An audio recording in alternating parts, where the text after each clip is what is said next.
todos reunidos no mesmo lugar, e de repente veio do céu um som como de um vento veemente e impetuoso, e encheu toda a casa em que estavam reunidos, ou em outra versão, assentados, e foram vistas por eles línguas repartidas como que de fogo, as quais pousaram sobre cada um deles. Versículo 4, todos juntos por bondade.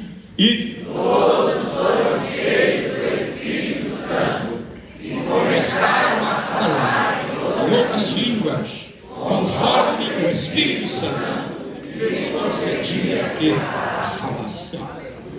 Queridos, eu quero vos falar nesta noite sobre os efeitos, 3 efeitos, e eu gostaria que você me emprestasse, como foi pregado na noite de ontem, me emprestasse o ouvido. Quero falar sobre 3 efeitos causados pelo Pentecostes e um efeito pentecostal. Pode repetir comigo? 3 efeitos causados pelo Pentecostes e um efeito pentecostal. Eu, dentro destas coisas extraordinárias que eu vi e ouvi nesses dias que os irmãos ministraram, eu fiquei acompanhando atento o meu menu. Minha programação está ali, e na contracapa está anotado algumas falas dos irmãos, e eu vim observando o que o Espírito Santo foi fazendo no decorrer desses dias, por intermédio de cada um dos profetas de Deus que aqui passaram. E Deus verdadeiramente usa quem quer, do jeito que quer, na hora em que Ele quer. E a maneira que Deus usou esses companheiros obreiros foi bem fora da curva. O pastor Josué iniciou o sermão dele ontem dizendo: Deus falou comigo que hoje vai ser um pouco diferente. O pastor foi bem modesto quando disse um pouco diferente, porque ontem Deus o usou totalmente diferente. O efeito que o Pentecoste tem causado ou causou, essas 3 coisas extraordinárias que o Senhor causou por intermédio da manifestação do seu Espírito, essas 3 coisas fenomenológicas que o Espírito Santo causou, ele trouxe ao globo terra. O primeiro efeito do Pentecoste, na minha leitura, está inserido no contexto de uma das especialidades de Deus. Qual é, pastor? Uma das especialidades de Deus. Uma das especialidades de Deus é fazer um reviravolta. É fazer um reviravolta.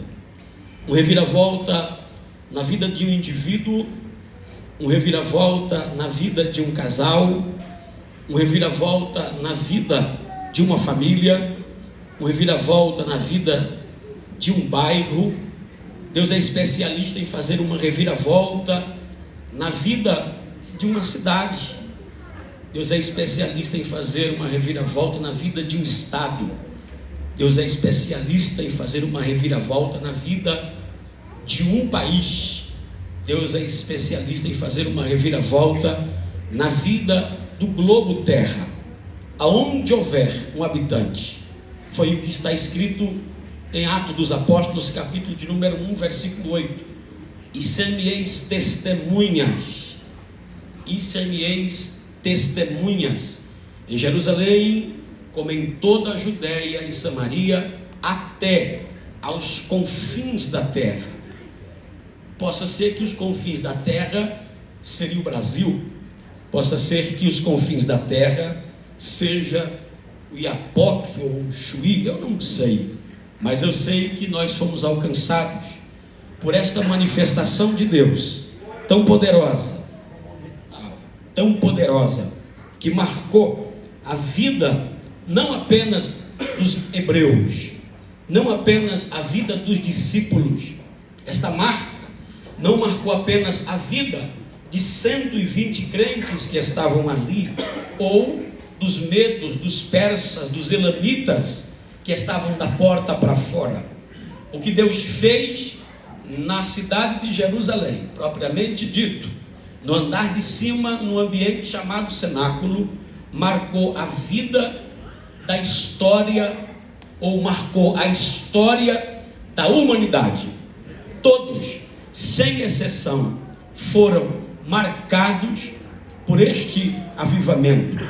Deus é especialista em fazer reviravolta na vida do cidadão, na vida dos homens. A história da humanidade começa com uma grande reviravolta. Deus disse ao homem para que ele não tocasse na árvore que está no meio do jardim, nem comesse. Depois você lê com atenção, Gênesis 3. Não toque na árvore, nem coma do fruto desta árvore. Ele não podia encostar, quem dirá comer deste fruto? Mas o homem foi convencido pela antiga serpente. A serpente induziu o homem ao erro, e no mínimo o homem está fadado ao fracasso. No mínimo o homem está marcado para dar errado. É aí que, na viração do dia, já é quase 18 horas, o Senhor mais uma vez desce para dar uma passeada no jardim do Éden e procura este homem. E este homem está escondido, porque a Bíblia diz que Deus pergunta dizendo: homem, ou Adão, aonde estás? Adão está escondido atrás de uma árvore, porque agora ele tem consciência de que ele está nu, de que ele está exposto. O Adão que desobedeceu a voz de Deus, o Adão que foi convencido por sua linda mulher, a mulher mais linda da terra naquele dia era Eva. Também só tinha Eva, não tinha mais mulheres ali. Adão foi convencido, e por ter sido convencido por esta mulher, ele falha, ele desobedece a Deus, ele desobedece a voz de comando de Deus. E todas as vezes que nós desobedecemos a voz de comando de Deus, nós passamos a ter alguns problemas. É nesse período, é nesse, como diria o doutor Moisés, é nesse interregno de tempo, que no mínimo Satanás está dizendo: o homem perdeu, o homem perdeu a credibilidade diante de Deus, o homem não tem mais moral diante de Deus, e eu que sair do céu, o diabo nunca vai contar a verdade de como ele foi despejado do céu. Ele está dizendo entre os seus companheiros diabólicos: o homem perdeu porque eu convenci o homem de desobedecer a Deus. A história da humanidade está fadada ao fracasso. O homem perdeu porque eu convenci o homem a tocar na onde não podia tocar.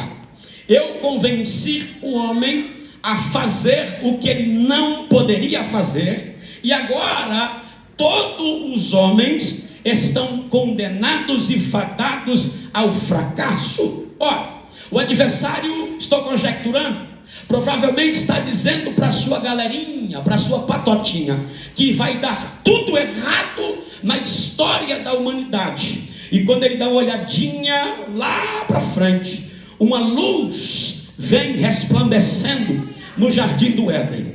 Quem vem lá? O Deus Todo-Poderoso, o Deus que fez os céus e a terra, o Deus que abre porta e ninguém fecha, que fecha e ninguém abre. O diabo se perde quando ele pensa que Deus só tem uma coisa para fazer na vida do homem.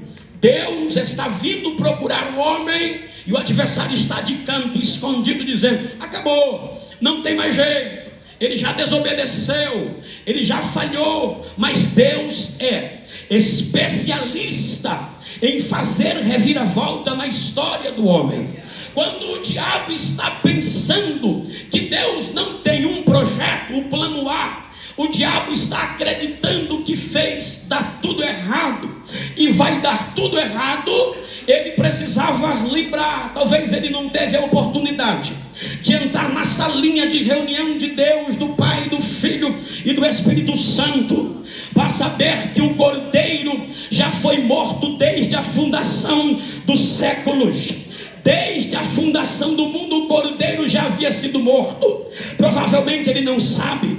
E quando ele olha para o homem está derrotado, o homem está perdido, não tem mais jeito. Lá vem Deus dizendo para o homem: olha, você, com o suor do teu rosto comerá o seu pão. Ele olha para a mulher e diz: você, dona Eva, com dores dará à luz. E Deus está agora olhando para a serpente para contar o maior reviravolta da história da humanidade de todos os tempos. Deus informa ao adversário incorporado na serpente, dizendo: aleluia, nascerá um da semente da mulher. Você vai ter a ferir o calcanhar dele, mas ele vai esmagar a sua cabeça. Aleluia. É aqui que começa o reviravolta da história. É aqui que começa Deus fazer um reboliço na história da humanidade. Por quê, pastor? Porque aonde o adversário acreditou que já tinha dado tudo errado, Deus já começa a dar indícios que mesmo que o adversário coloque a pata suja dele para fazer dar errado, Deus trabalha com efeito reverso. Deus trabalha com efeito reverso. Não entendi, pastor. O diabo vem e capota para cá, Jeová vem e desvira para cá. Deus trabalha com reviravolta. Ora, desde então, o adversário vem trabalhando para derrotar homens, patriarcas, homens como Noé, homens como Abraão, como Isaac, Jacó, o irmão Jó, os patriarcas da Bíblia. O diabo vem trabalhando para desfazer o que Deus houvera feito na vida dos homens. Estes homens, a saber, os sacerdotes como Samuel, os profetas como todos os outros profetas que a Bíblia menciona, Elias, Eliseu, Jeremias, Ageu, os profetas em que Deus houvera levantado como Isaías, Ezequiel, profetas, homens de Deus, jovens que Deus o levantou para fazer a diferença. Em todo o tempo o adversário vem trabalhando para destruí-los e envergonhá-los diante de uma sociedade. Homens como Misael, Ananias e Azarias, homens como Daniel, homens como José. Em todo o tempo o adversário trabalhou para os envergonhar e deixá-los prostrados diante de uma sociedade, até que Deus decide enviar o seu filho unigênito, que nasceu do ventre de Maria. E em todo o tempo o adversário já está trabalhando contra estes homens, porque ele sabe que vai nascer um da semente da mulher, mas ele não sabe quem é a mulher e nem sabe quem é a semente que vai nascer desta mulher. Há uma grande incógnita, há uma grande interrogação na cabeça de Satanás. Quem é este que vai nascer? Aonde ele vai nascer? Nos palácios, dentro dos grandes governos, dos grandes impérios, e em todos os cantos ele ataca com uma estratégia, porém todas deram errado. Logo, a Bíblia diz que nasce lá na manjedoura em Belém um menino cujo nome é Jesus. Este, quando nasce sendo rei. Nunca ninguém nasceu sendo rei, mas Jesus já nasce sendo rei. Ora, quando ele nasce, a Bíblia diz que o rei daquele período pergunta: onde está aquele que é nascido rei dos judeus? O diabo querendo interferir na história. Para quê, pastor? Para matar este menino, para ofuscar o brilho da história. Porém, tudo que Deus esconde, o diabo não acha. Demorou para dar glória. Tudo que Deus esconde, o diabo não acha. Mas também tem uma coisa: tudo que Deus revela, o diabo não esconde. Eu vou repetir: tudo que Deus esconde, o diabo não acha, mas tudo que Deus revela, o diabo não esconde. Eu estou tentando dizer para pelo menos 2 crentes aqui esta noite, aleluia, aleluia, aquilo que Deus programou, aquilo que Deus determinou, aquilo que Deus projetou, aquilo que Deus disse que vai fazer, Ele vai fazer. Pastor, mas o diabo se levantou. É verdade, mas Deus disse que vai fazer. Pastor, mas o diabo parou na frente. É só para ser atropelado, porque Deus disse que vai fazer, Ele vai fazer. Pegue na mão desse irmão que está ao teu lado, olhe dentro dos olhos dele, dos olhos dela e diga: você é um projetão de Deus, e o que Deus disse que vai fazer na sua vida, Ele vai fazer. Queira o diabo ou não, Deus vai fazer. Segura, segura, segura. Este menino vai crescendo. Na proporção que ele vai crescendo, a adversidade vai chegando, as lutas vêm chegando. A adversidade é tamanha, mas ele vai vencendo. Aos 12 anos ele dá aula para doutores, desaparece nas entrelinhas do texto. Aos 30 anos ele aparece novamente na beira do tanque, ou melhor dizendo, na beira do Rio Jordão, sendo batizado por João Batista. E é neste presente momento que as coisas começam a mudar. Porque, pastor, eu já vi na Bíblia profetas serem usados por Deus. O Espírito do Senhor se apoderou de Eliseu, o Espírito do Senhor se apoderou de Elias, o Espírito do Senhor se apoderou de Ezequiel, o Espírito do Senhor se apoderou de Neemias, de Moisés. Mas eu nunca achei na Bíblia a Bíblia dizendo que uma pomba descia sobre os profetas. Mas quando o meu Jesus foi batizado no Rio Jordão, tinha uma pomba pairando sobre ele. Era o Espírito Santo em uma forma corpórea de uma pomba. Enquanto Jesus está pisando na terra, a pomba, o Espírito Santo, está entre os céus e a terra. E no céu, assentado no trono, está o Senhor, o Deus Todo-Poderoso, dizendo: eis aí o meu filho amado, que me dá prazer.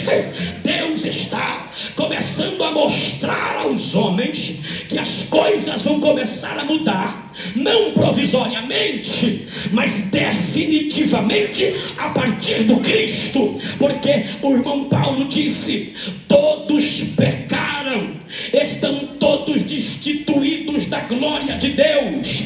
Ora, o irmão Davi disse: em iniquidade fui formado, e em pecado me concebeu a minha mãe. Todos de Jesus para trás, todos haviam, aleluia, tinham a genética adâmica, o sangue de Adão, o sangue pecador de Adão. Porém, a Bíblia diz que quando o Espírito Santo, a irmã Maria fica grávida, a Bíblia diz que ela está gerando do Espírito Santo. Aleluia. O corpo, se você não crê, não tem problema. O corpo até era de Maria, mas o útero era o Espírito Santo. Aleluia. Não tem contato, não tem sangue de Maria, não tem nada de Maria. Eu vou ser ousado, nem parecer com Maria ele parecia. O nariz dele não era igual de Maria, aleluia. O cabelo dele não era igual de Maria, a textura da pele não era igual à pele de Maria. Por que não, pastor? Porque ele estava apenas no corpo de Maria, mas o ventre, aleluia, de Maria era o próprio Espírito Santo encapsulando, aleluia. O Espírito Santo estava encapsulando o feto de Deus que estava ali dentro. Pastor, você está equivocado. E o líquido amniótico que estava ali, se você ler a Bíblia direitinho na cruz, a Bíblia diz que saiu sangue e água.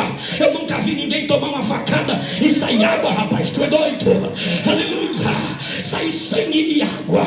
O líquido amniótico era do céu. Pega na mão do teu irmão, pega, pega, pega. Diga para ele: sabe por quê? Porque Deus não divide a glória dele com ninguém.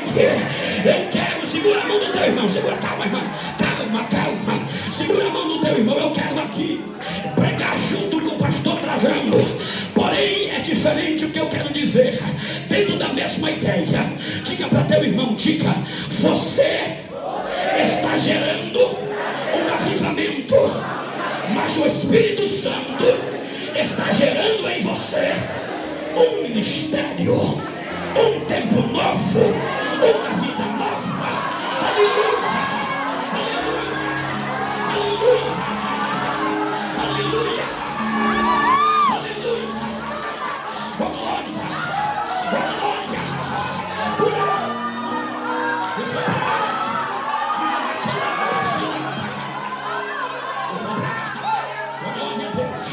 Pegue na mão desse irmão que está do teu lado. Pegue firme.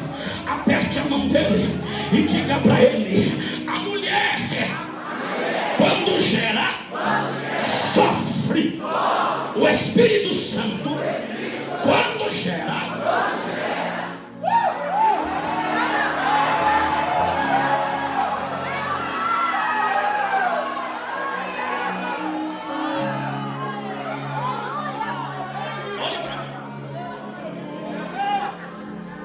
ele está sendo. A gestação dele é tão maluca, é tão doida, que eu nunca vi ninguém dizer que quando aquele irmão cujo nome era Sansão, que foi gerado no ventre da mãe dele, já era promessa de Deus, certo? Eu nunca vi ninguém dizer que quando alguém passava pela mãe de Sansão, ai, senti um arrepio, irmão.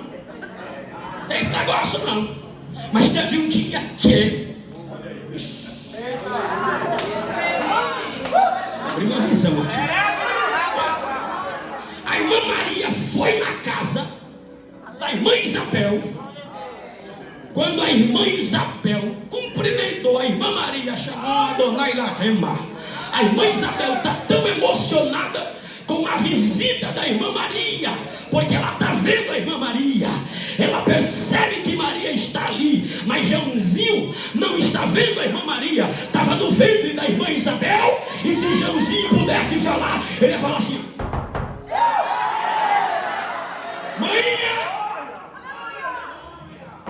Maria, está acontecendo o que aí fora? Eu estou sentindo, eu estou sentindo o que, João? Eu estou sentindo a presença. A Bíblia diz isso, a criancinha saltou no ventre, aleluia, aleluia, e foi cheia de alegria. Pegue na mão do teu irmão por bondade. Oh glória, oh glória. Diga a ele com carinho: este nascimento é porque vai acontecer um reviravolta na história da humanidade. É por isso que é marcante, é por isso que é impactante. Ele nasce.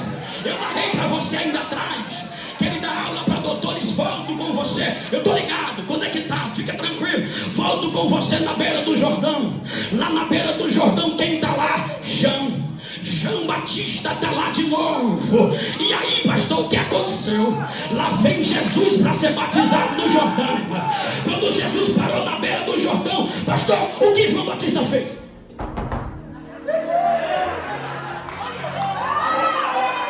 Eu não estava lá, mas se João pudesse fazer assim: eu estou sentindo de novo, eu conheço esta presença.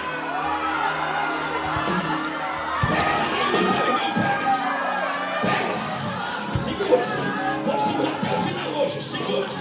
Pega na mão do teu irmão e ver assim: se uma criancinha sendo gerada sentiu, o que tu está fazendo aí parado? O que tu está fazendo aí? Já que você nasceu e cresceu, então sinta a presença dele agora, onde você estiver, em casa, na galeria, no altar, aqui isso tem. Quem sente a presença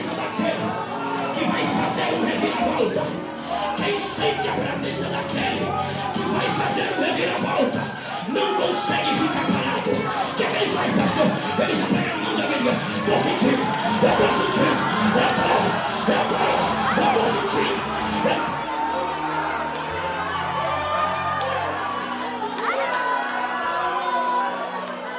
Levante o dedo de profeta comigo. Aponte entre os olhos de alguém e diga: não tem escapatória. Quando eu incendiar, você vai incendiar também. Porque fogo pega, fogo queima, fogo esparrama, fogo incendeia.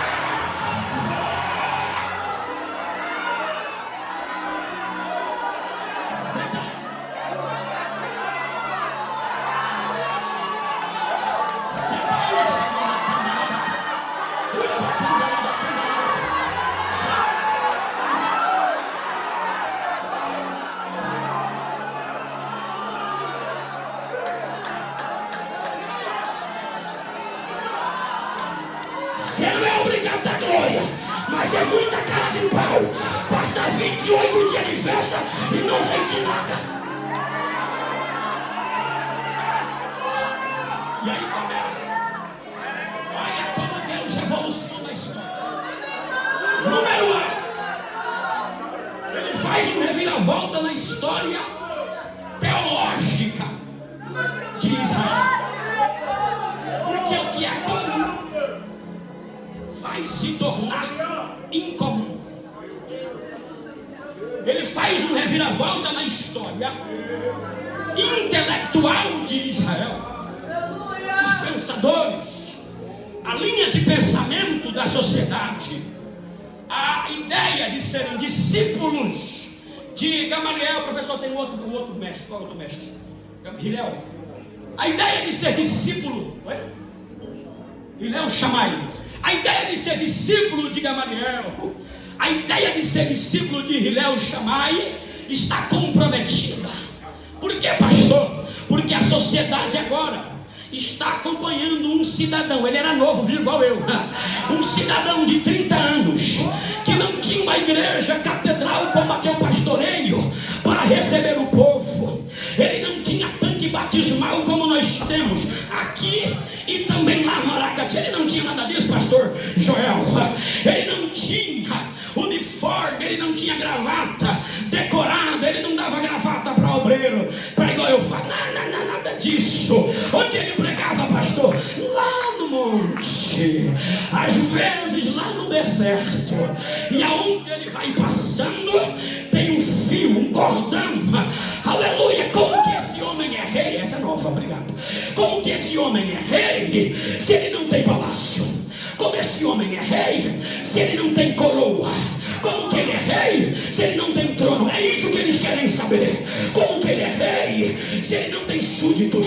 E para ser rei bom tem que ter um séquito, porque o séquito significa que este homem venceu muitas batalhas. Quanto maior o séquito, maior é a história deste rei campeão. Mas o meu Jesus tinha séquito, sim. Por quê, pastor? Porque ele tinha seguidores. Então tinha Pedro, então tinha João, aleluia, e tinha José, e tinha todo mundo. E onde ele passava, cadê você? Onde ele passava, o século dele vai passando. Onde ele vai, o século dele vai indo. Aleluia, aleluia, aleluia. Olha para teu irmão e diga: ele vai fazer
Glória.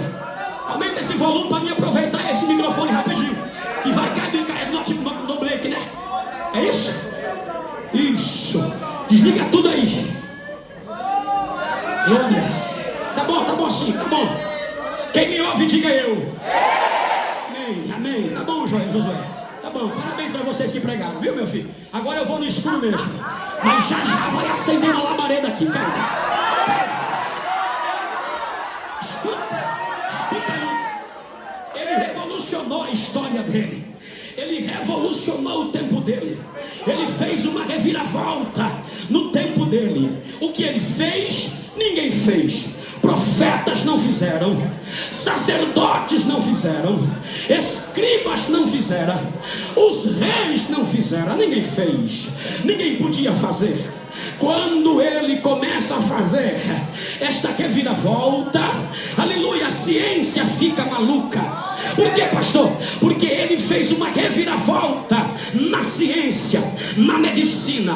E eu me reservo em falar só uma reviravolta. Esta reviravolta na ciência, ele começa fazendo acerca da vida de Bartimeu. Porque é muito bonito falar de Bartimeu. Bartimeu era cego, Bartimeu queria ter visão, mas a história diz que os soldados romanos não gostavam de Timeu, o pai do cego. Invadiram a casa, mataram todo mundo e queimaram o globo ocular do tal do Timeu, o filho do Timeu. Esse moço tem o globo ocular queimado, ele não pode enxergar nunca mais. Mas um dia ele estava na beira do caminho, ouviu que Jesus ia passando, e aí ele começa a gritar, e Jesus para e diz: o que queres que eu te faça? E ele diz: eu quero ver. E Jesus disse: quer ver? Então veja. Quer ver? Então veja. Oh, pastor, isso é loucura. Loucura, irmão. Loucura, aleluia, é curar um cego que está com glaucoma. Loucura é curar alguém que está com catarata. O que Jesus fez na vida de Bartimeu, aleluia, é dizer para ele ver, mas ele não tem globo ocular, está queimado. Eu vou falar aqui, pastor, vocês me perdoam, mas eu vou falar. Estou falando de reviravolta. Pega na mão do irmão que está ao teu lado, diga. Quando Deus quer que Bartimeu veja, não precisa de ter globo ocular. Bartimeu não enxerga pelas córneas, Bartimeu enxerga pelo poder da palavra liberada sobre eles. Quer ver? Veja. Ele está vendo? A ciência. Eu li um historiador, e só conto o nome depois que eu terminar de ler o livro. Eu li um historiador dizendo: foi o maior absurdo. Segundo ele, os médicos da época vasculharam para entender e compreender como é possível alguém com globo ocular queimado enxergar. Ninguém sabe. Se você já foi da Deus e Amor, se você já cultuou na Deus e Amor, eu não sou de lá, não fui de lá, mas eu já vi um de lá que não tem língua pregando. Por quê, pastor? Porque eu não tenho. Porque ele prega pelo poder da palavra. Jesus fez um reviravolta, aleluia, teológico. Jesus fez um reviravolta de pensamentos. Jesus fez um reviravolta na ciência. A ciência está escandalizada com o que Jesus acabara de fazer. Porém, o meu Jesus não simplesmente podia dar vista aos cegos, porque para um judeu é muito normal alguém passar mal e ficar em estado de desmaio ou em estado de coma e depois acordar. É normal, até aqui eles entendem. Então Jesus decidiu: eu vou fazer uma reviravolta muito maior na história da medicina, porque eles estão acostumados a ver pessoas desmaiando, ver pessoas em coma e depois voltarem com a ciência deste tempo. Então tá bom. Aí disseram: Jesus, o seu amigo Lázaro está enfermo. E Jesus não vai de propósito, tipo, eu não vou, porque se eu for lá agora vai ser muito raso, deixa lá, depois eu resolvo. 4 dias depois, até a esperança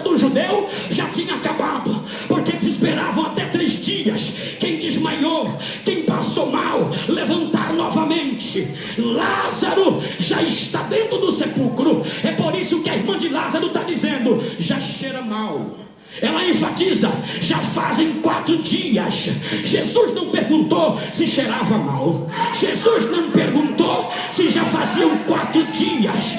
Jesus perguntou: aonde está o defunto? Jesus está dizendo com isso: eu estou sabendo que ele está morto, só não estou sabendo aonde ele está. Me leva, tira a pedra e eu resolvo a parada. Eu não estava lá, mas quem deu o atestado de óbito estava lá. Betânia era pequena.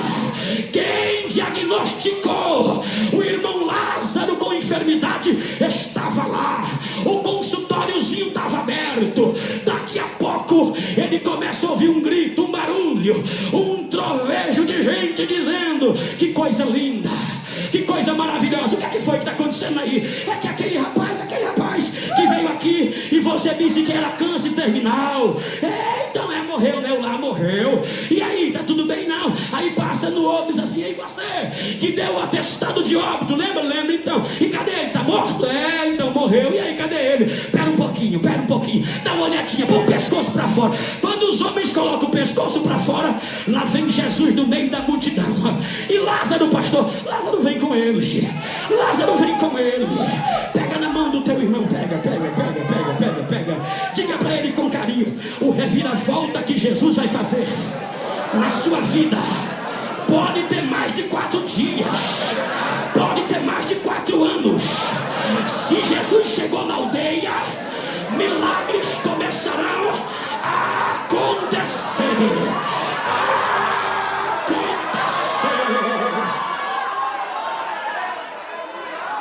A ciência está em choque. A ciência está escandalizada. Eu não estava lá, que pena. Jesus foi morto. Aliás, vamos arrumar isso aqui. Jesus morreu 3 horas da tarde da sexta-feira, na hora que ele quis. No domingo de manhã bem cedo, ele ressuscitou, na hora que ele quis. Até hoje estão procurando. Por quê? Alguém ir orar pelo morto e o morto ressuscitar? A gente já sabe o que acontece. Alguém ir depois de 4 dias e o morto ressuscitar? A gente também já sabe o que acontece, porque esse tal de Jesus aí fez, mas agora ele está morto. E agora?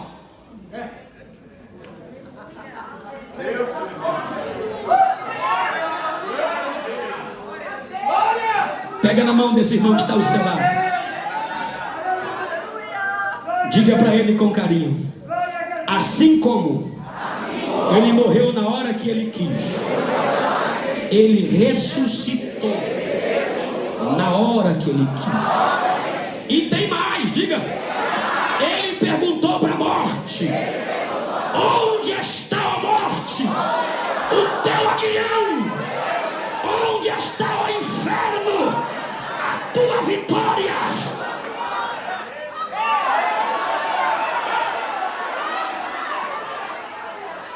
Aqui ele confunde a ciência, faz um reviravolta na história da ciência e também faz um reviravolta na mentalidade satânica, porque o diabo nunca tinha visto alguém ressuscitar sem ninguém orar por eles.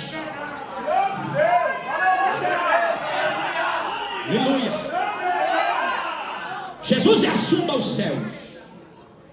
E agora ele está ali cortando a minha faixa. 8 horas.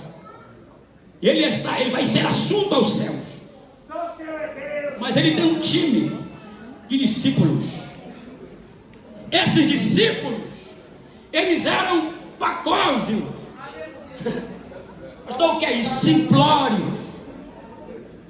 Simplório nos assuntos inerentes ao reino de Deus. Eles são tão simples que as coisas que eles vivem são coisas simples. Os homens que Jesus escolhe são homens simples, simplórios. Homens que para a sociedade, como foi ministrado ontem, são insignificantes. E Jesus, quando vai ser assunto aos céus, o negócio é tão maluco que os discípulos estão olhando para cima e já tem um anjo dizendo: estão olhando para cima por quê?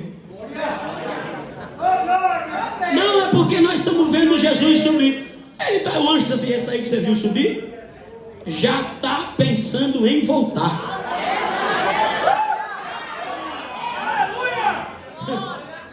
O céu trabalha numa velocidade tão absurda, porque eu estou olhando para cima e o céu já está programando o arrebatamento da igreja. É aqui que eles voltam, pastor Josué, e entram no cenáculo. E quando eles entram no cenáculo, eles trancam as portas. E o escritor João faz questão de dizer que as portas estavam cerradas.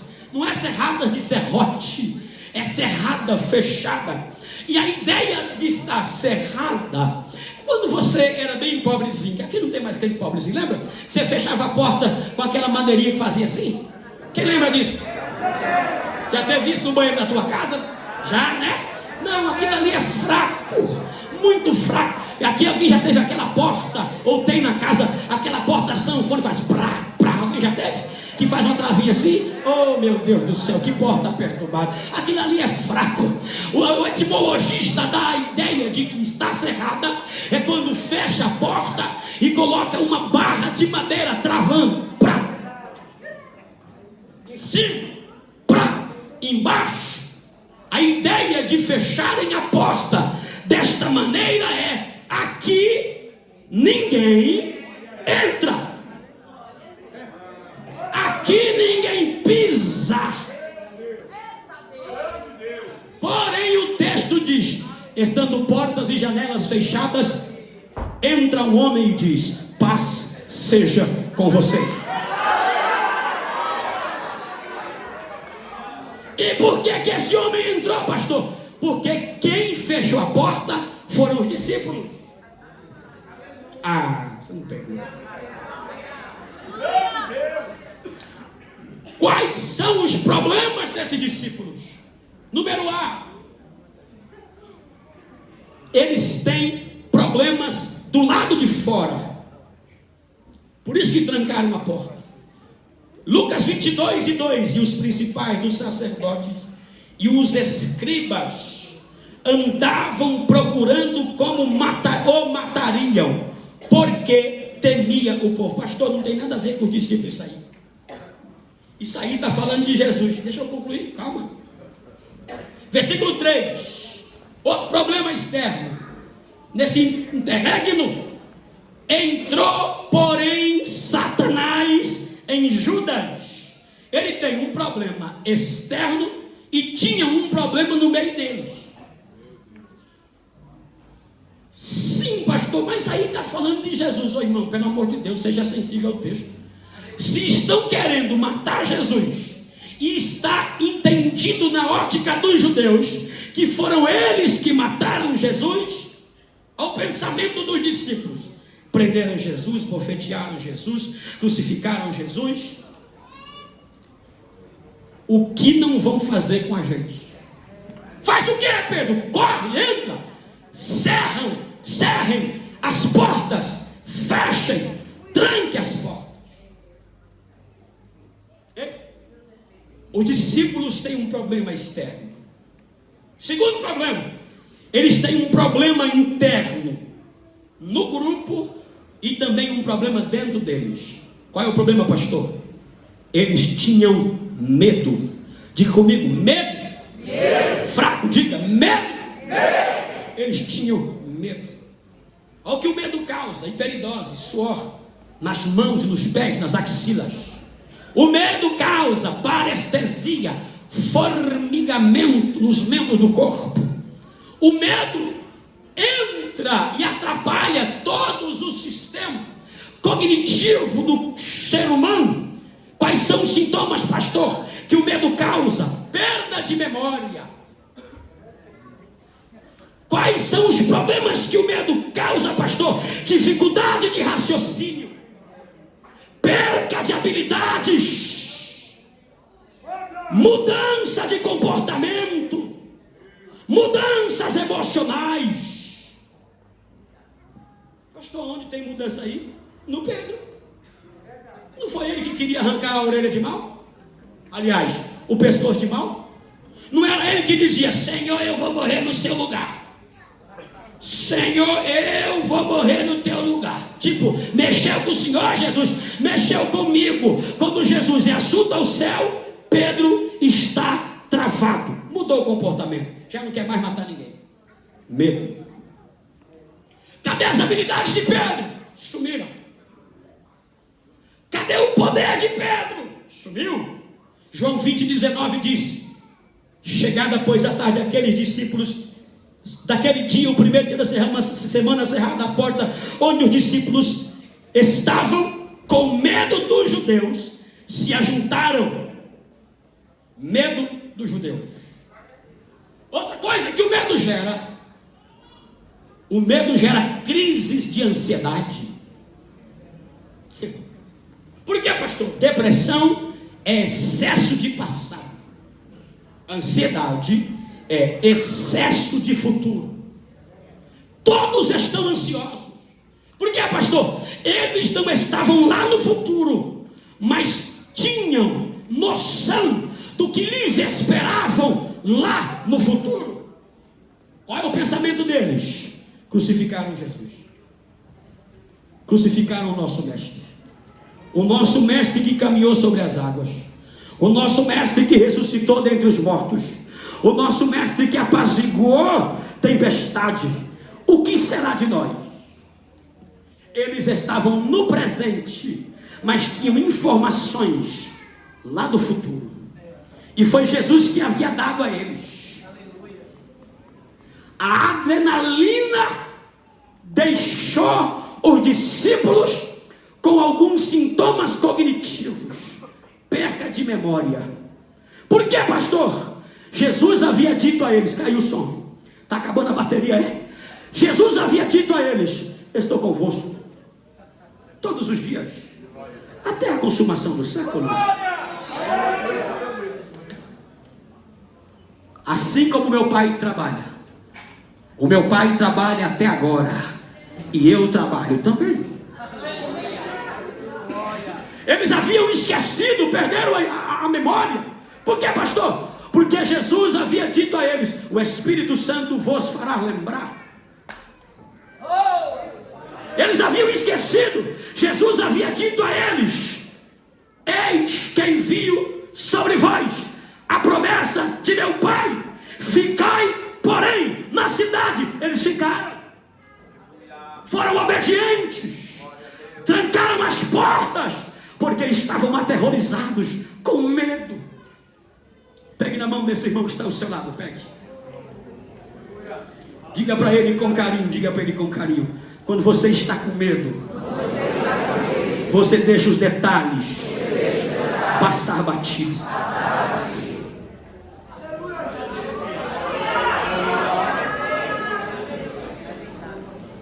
Deu um apagão. Esqueceram de tudo. Falando em apagão, né?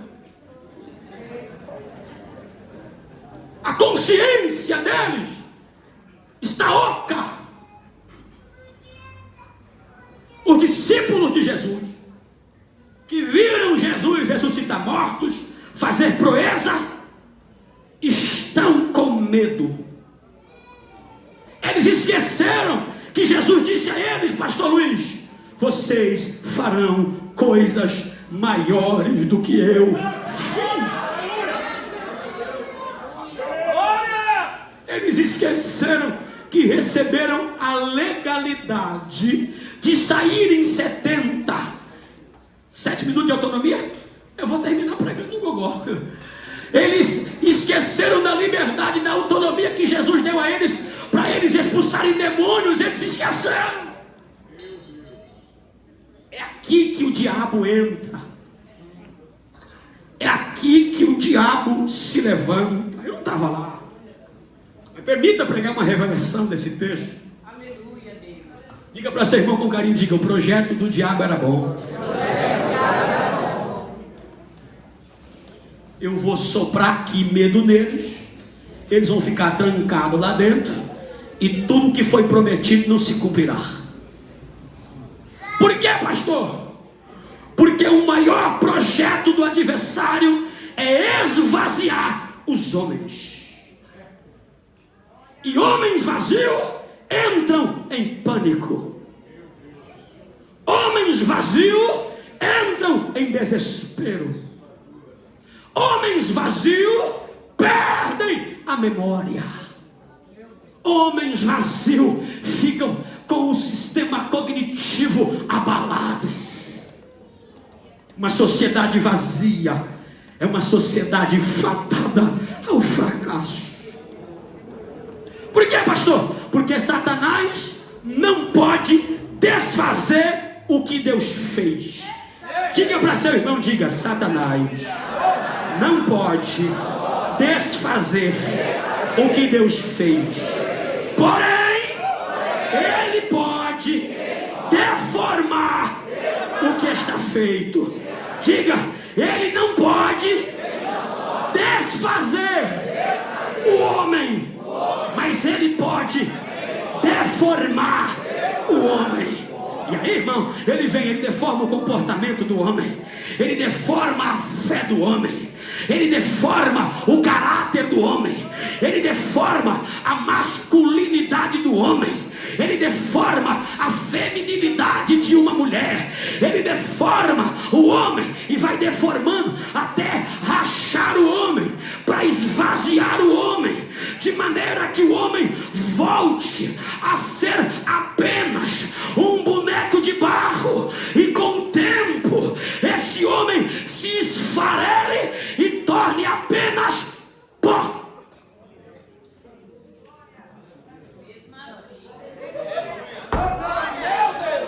Essa é a proposta do diabo.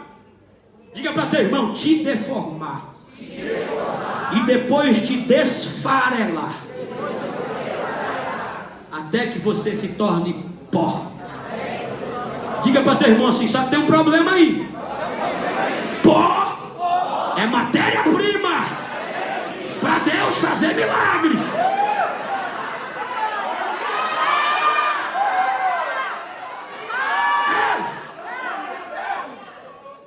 Já vai trabalhando, envergonha um, envergonha outro, esmaga um, desfarela outro. Aí o camarada vai ficando seco, e depois está só o pó. Aí Jesus deu uma olhada e disse assim: eu vou fazer igual o papai fez. Não, você não pegou. Vou fazer igual o papai fez. Papai, quando formou o homem, era um boneco de barro, soprou.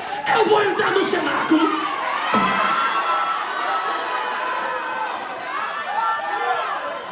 Eu vou entrar no cenáculo. Eu vou fazer igual o papai.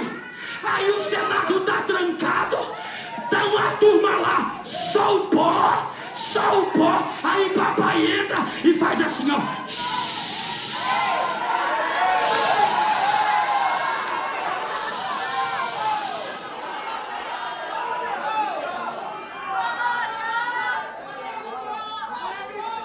Eles estavam com a memória ofuscada.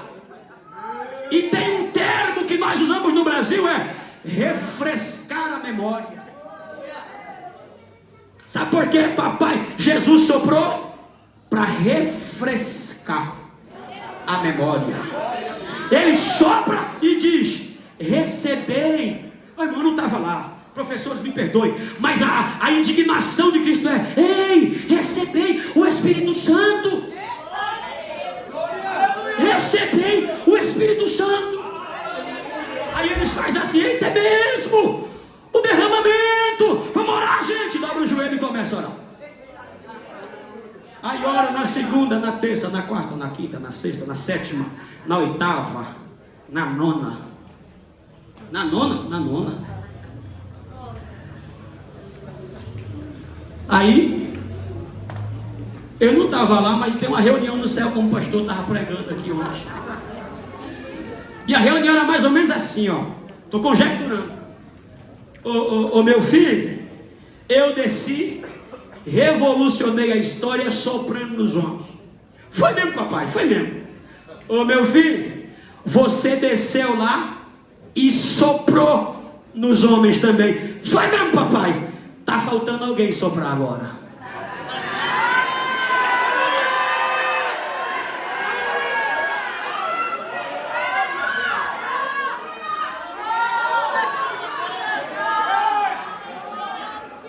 Pega na mão do seu irmão, coloca ele de pé.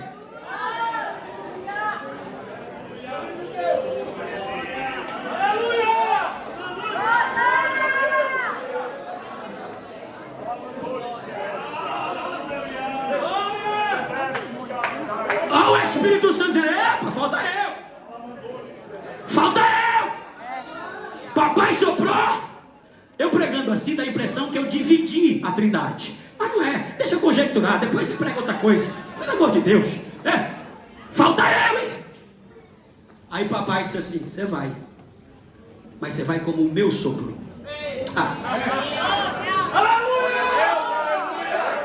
Deixa eu te contar uma coisa. Quando Jeová sopra no homem, é o sopro da vida. Quando Jeová sopra sobre o mar vermelho, porque o texto diz lá em Êxodo 15 que com o sopro da sua narina ele abriu o mar vermelho, é o sopro da vitória.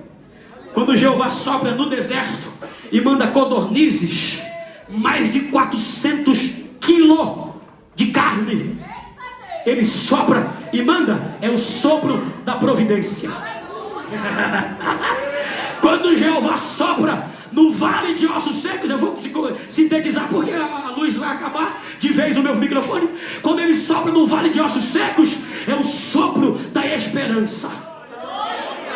Agora, quando ele sopra no cenáculo, é o sopro do poder.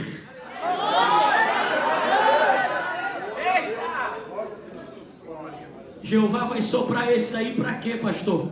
Para fazer um reviravolta na história, não apenas de Jerusalém, não apenas de Samaria, mas na história da humanidade. Ai, chorava, chora, cadalasse, jomanacanda, calabadori, minacando, rabachúria, o namancho da laba, surabacanda, o glória a Deus. Sim, Jesus, olha o que o Espírito Santo está me dizendo aqui. Diga para a minha igreja que eu já preparei o cenário. Vou abrir as cortinas e esta casa, a partir de agora, começará a ser palco de milagres. Pegue na mão do teu irmão, pegue aí, pegue aí, pegue aí, pegue aí. Pegue aí. Vai.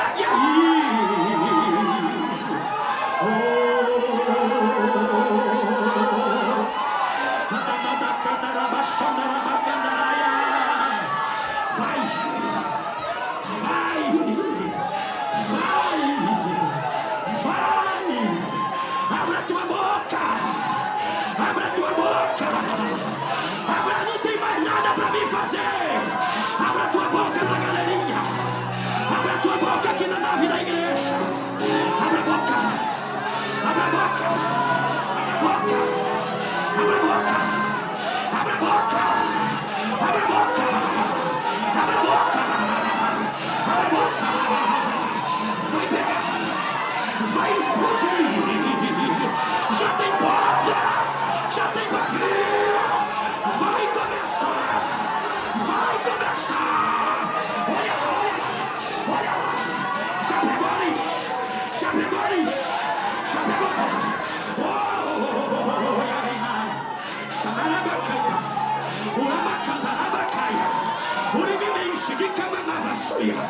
Abra a boca, vai. Pastor, eu só dou glória quando tem energia elétrica, pastor. Ei, meu filho, se não tivesse, energia na tua casa, você colocar o radinho para ouvir o jogo.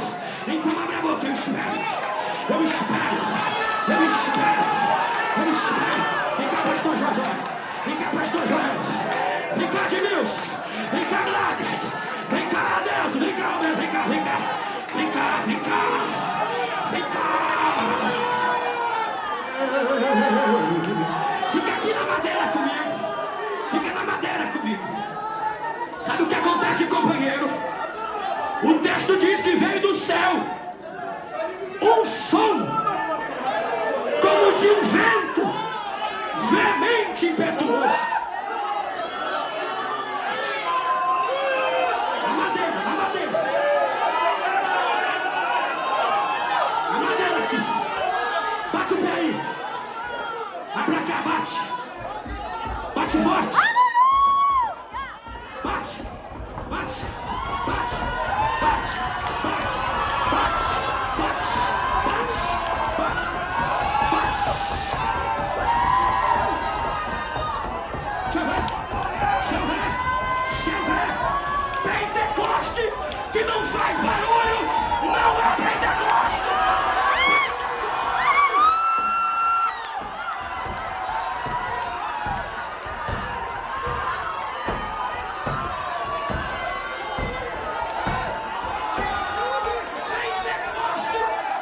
Faz barulho, nunca foi e nunca será Pentecoste. Deixa eu...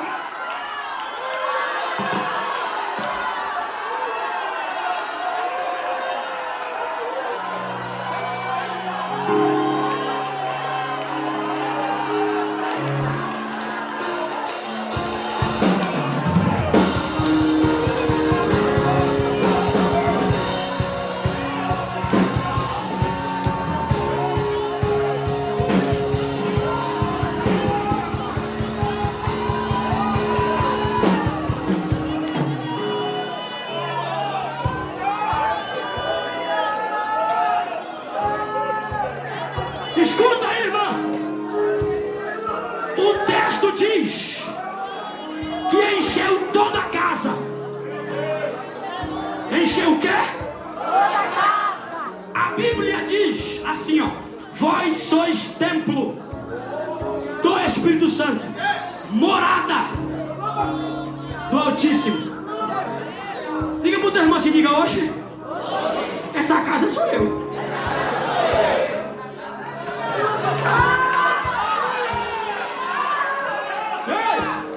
Minha mãe disse que cabeça vazia é oficina do diabo.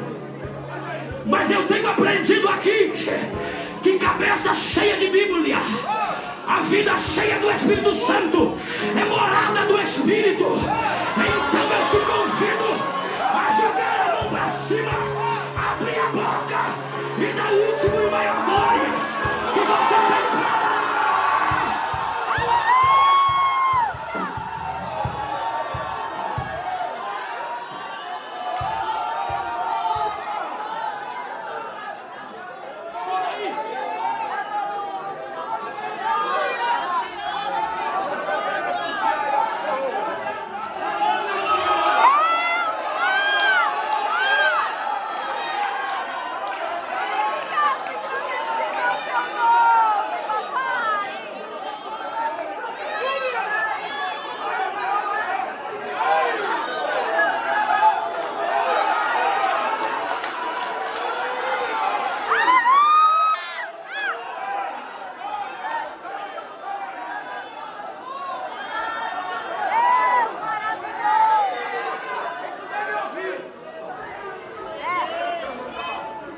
Fica triste porque eu não tô triste. Ah, mas podia ir mais meia hora porque já é 8h20 ainda. Não fica triste. Agora você vai ver. Escuta, eu não tô triste. Fica tranquila, fica tranquilo. Eu não dependo de microfone para me viver. Eu dependo do céu. E depois do que Deus já fez aqui esse mês todinho, tô tranquilo. Mas se você puder ficar de frente com este irmão, fica de frente com ele. Fica de frente. Fica de frente. Isso. Ficou? Pega na mão dele, assim, nas duas mãos dele. E começa a fazer um chacoalho assim na mão dele, assim, ó. E diga assim, é porque cabe mais. Cabe mais. Vai acomodando o que tem, porque cabe mais.